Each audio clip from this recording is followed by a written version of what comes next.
माननीय सदस्य T for tragedy. माननीय सदस्य आप वर्तमान बजट पे बोले 2016 के बाद तो 2019 नहीं। सर मैं जवाहरलाल नेहरू का बात वो लोग बोलेगा। सर जवाहरलाल नेहरू का बात वो लोग बोलेगा। कोई 60 साल पहले जवाहरलाल नेहरू का बात करेगा, दूसरे नेताओं का बात करेगा, तब आप कुछ नहीं बोलेंगे। सब बोलते मैं हैं। 5 साल पहले का डिमोनेटाइजेशन का बात सब बोलते करूंगा तो आप कहेंगे भाई वर्तमान इशू पे बोलिए। बजट सर ये बजट पे। पक्षपात नहीं चलेगा सर। बजट पे मैं बजट पे ही बोल रहा हूँ। जब विप्लव देव बोल रहा था तब 100 साल पुराना बात कर रहा था, 50 साल पुराने इमरजेंसी का बात कर रहा था, तब आप चुप थे। और अब मैं डिमोनेटाइजेशन का बात कर रहा हूँ, आपको चुप रहे। वाह सर वाह। बोलिए अपनी बात पे। T for tragedy. नमस्कार, उम्मीद है आप लोग स्वस्थ और आनंद होंगे। जैसे संकेत मिल रहे हैं उस हिसाब से बहुत जल्दी ही इंडिया गठबंधन और ज़्यादा ताकतवर होने जा रहा है।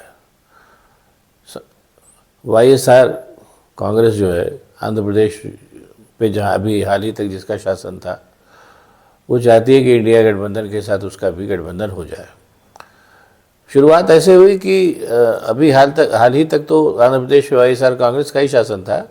अभी जब वो चुनाव हारी तो वहाँ पर आपके चंद्रबाबू नायडू की पार्टी का शासन तेलुगु देशम का हो गया।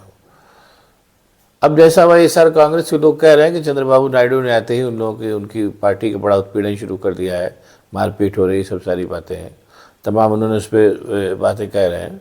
उन सब सारी चीज़ों को लेकर के, उस दमन और उत्पीड़न को लेकर के अभी जंतर मंतर पर धरना दिया वाईएसआर कांग्रेस के लोगों ने। और जो इंडिया गठबंधन के तमाम साथियों से उन्होंने कहा कि आप हमारे धरने में शामिल होकर हमारे साथ सॉलिडारिटी दिखाइए।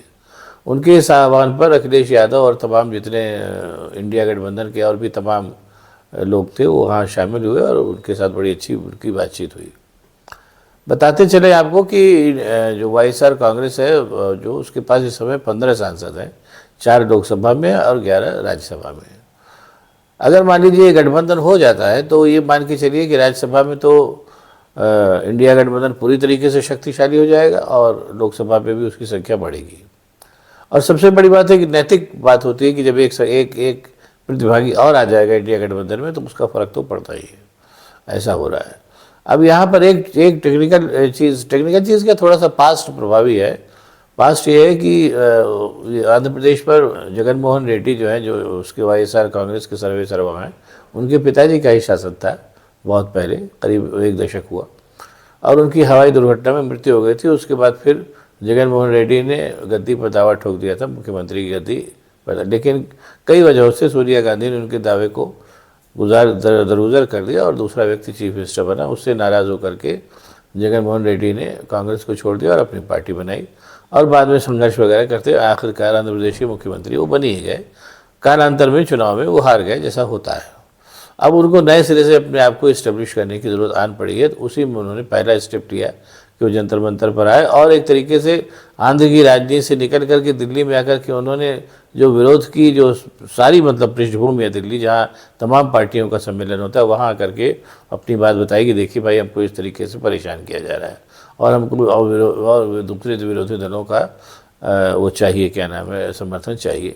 बहरहाल विरोधी दलों ने भी उनकी बात को सुना और अखिलेश यादव और भी तमाम जितने थे आपके जो जितने बाकी इंडिया गठबंधन के तमाम जो वो हैं वो सारे के सारे वहाँ पहुँचे, जंतर मंतर पर उनके साथ धरने पर बैठे और एक तरीके से सॉलिडारिटी अपनी उन्होंने दिखाई। और वहीं पर उसी समय ये बात भी चल शुरू हो गई कि अगर वाईएसआर चाहें तो क्या नाम है, जगन मोहन रेड्डी चाहें, वाईएसआर कांग्रेस चाहे तो इंडिया गठबंधन में उसका विलय के बारे में सोचा जा सकता है। अभी यहाँ पे बात शुरू हो गई है। अब यहाँ पर पेंच केवल एक फंस रहा है कि आंध्र प्रदेश में चूँकि कांग्रेस भी जो है एक क्या नाम है एक मतलब ठीक ठाक वो है, चुनाव लड़ने की एक पार्टी है और वहाँ पर वही 3 पार्टियाँ मतलब कांग्रेस है और वो है आपका वाईएसआर कांग्रेस है और आपके तेलुगु देशम है। भारतीय जनता पार्टी का उपस्थिति वहाँ नगण्य है, इसलिए उसको गिनने का कोई मतलब नहीं है। ये लगे और कहीं ना कहीं वो भी जो पुराना हुआ है, पुराने जो क्या नाम है कटुता है वो भी अभी है। लेकिन बहरहाल राहुल गांधी जिस तरीके के आदमी है उससे ये लगता नहीं कि वो इस चीज़ को बहुत ज़्यादा ध्यान देंगे। बहरहाल एकदम से क्या नाम है राहुल गांधी से चीज़ों को तक पहुंचने के पहले थोड़ा सा निचले स्तर पर भी बातचीत आदान प्रदान सब हो रहा है।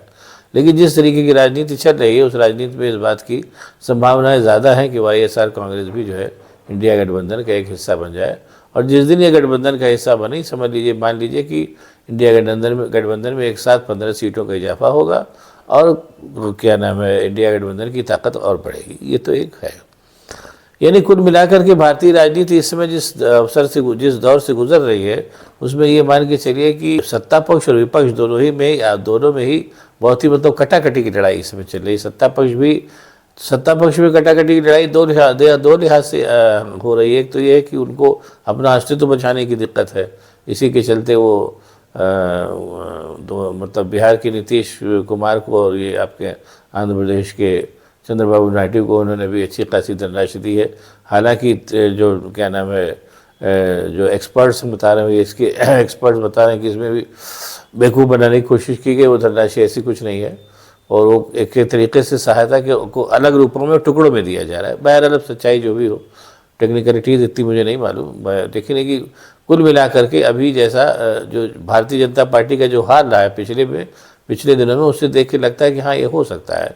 क्योंकि जब आप लोगों को भी याद होगा कि जब वो बिहार को अपने पाले में करना चाहते थे नरेंद्र मोदी, तो आकर के जनसभा में ऊँचा कुचक के 50 करोड़ दूँ कि 60 करोड़ दूँ कि 70 करोड़ दूँ कि 1.5 लाख करोड़ दूँ, इस तरीके के नाटक करते थे और दिया कुछ नहीं उन्होंने। तो इसलिए इस बार भी जो बिहार को दिया होगा, अगर उसकी तकनीकी विवेचना की जाए तो बहुत कम ही होगा, ऐसा भारतीय जनता पार्टी का पुराना मतलब जो इतिहास देखते हुए मैं कह सकता हूँ। कुल मिला के स्थिति है। लेकिन अभी भी इसमें क्या है कि इन सारी चीज़ों से उभरते हुए भी, झगड़ा झंझट करते हुए भी भारतीय जनता पार्टी को इस बात से अभी वो नहीं इस बात को नहीं गले पचा पा रही है, या वो उतनी ताकतवर पार्टी नहीं रह गई है जहाँ मोदी जी जो थे एक अकेला सा प्रभारी थे। ये अब वो स्थिति नहीं रह गई है, सीटें बहुत कम हो गई है और स्थितियाँ काफ़ी ख़राब हो गई। इस चीज़ को उनको जानना चाहिए, नंबर 1। और नंबर 2, उनके जो साथी बराती हैं, क्या नाम है, भारतीय क्या नाम है जनता पार्टी के, चाहे वो राष्ट्रीय स्वयंसेवक संघ हो, चाहे आपके अडानी अंबानी हो, ये सब लोग भी कहीं ना कहीं उतने दिन से उनके साथ तक नहीं खड़े हैं। क्योंकि ऐसा नहीं है कि उनके साथ खड़े नहीं होना चाहते हैं, क्योंकि वो सब एक ही थैली के चट्टे बट्टे हैं, चाहे संघ हो, चाहे भारतीय जनता पार्टी हो, चाहे अडानी अंबानी हो। लेकिन उनको सबको ये लग रहा है कि शायद मोदी का चेहरा जो है अब उतना बिकाऊ नहीं रहा कि वो उनको चुनाव जिता सके, नंबर 1। और नंबर 2, अपने 10 साल के शासन में नरेंद्र मोदी ने चीज़ों को इस कदर ख़राब कर दिया है कि अब जनता पे को भी मतलब उन पे भरोसा बहुत जल्दी नहीं करेगी। ये चुनाव में ही साबित हो गया है, अगले चुनाव की बात तो खैर अभी बहुत दूर है।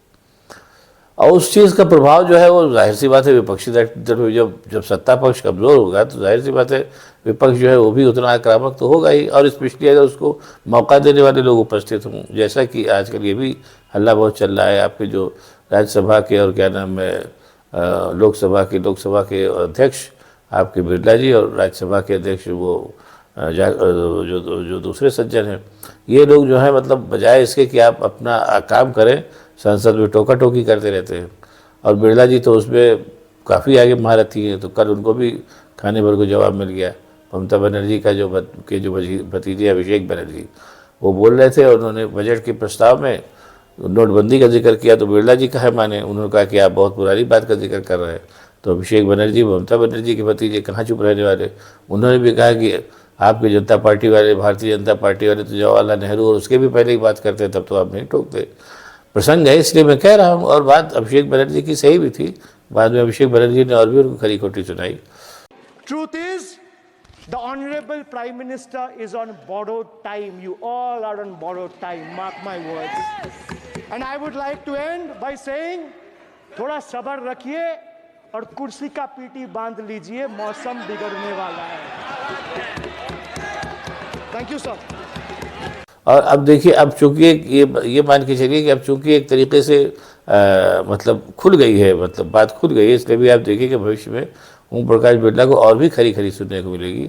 अब ये उन पर डिपेंड करता है कि वो अपनी इज्जत को कितना अपने हाथ में रखते हैं, देखिए क्या होगा। कुल मिलाकर के भारतीय राजनीति अब थोड़ा सही क्या नाम है उस पर ढर्रे पे चल पड़ी है, जहाँ सत्ता के ऊपर लगाम लगाने के लिए विपक्ष बहुत मजबूत होता जा रहा है। और जिस तरीके की, हालांकि ऐसे बहुत मजबूत विपक्ष की ज़रूरत होती नहीं, कांग्रेस के भी अच्छे, जब कांग्रेस के जवाहरलाल नेहरू और शास्त्री जी, इंदिरा गांधी के दिन हुआ करते थे, तो शुरुआत इंदिरा गांधी की शुरुआत के समय भी विपक्ष को इतनी न विपक्ष इतना मजबूत था, मजबूत विपक्ष की ज़रूरत थी, क्योंकि ये सब लोग जो थे खुद ही परंपराओं का, नियमों का, लोकसभा के क्या नाम है कानूनों का ध्यान रखते थे।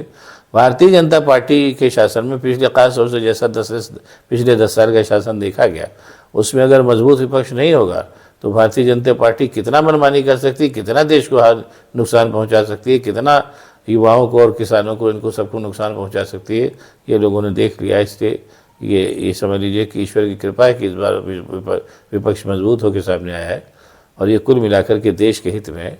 बाकी अब आपको अगर ये वीडियो पसंद आया तो इसको शेयर करिए, लाइक करिए, साथ ही साथ मेरे चैनल को सब्सक्राइब करिए, ताकि मैं और भी ऐसी बातें आप लोगों को बताता रह सकूँ। बहुत बहुत धन्यवाद, नमस्कार।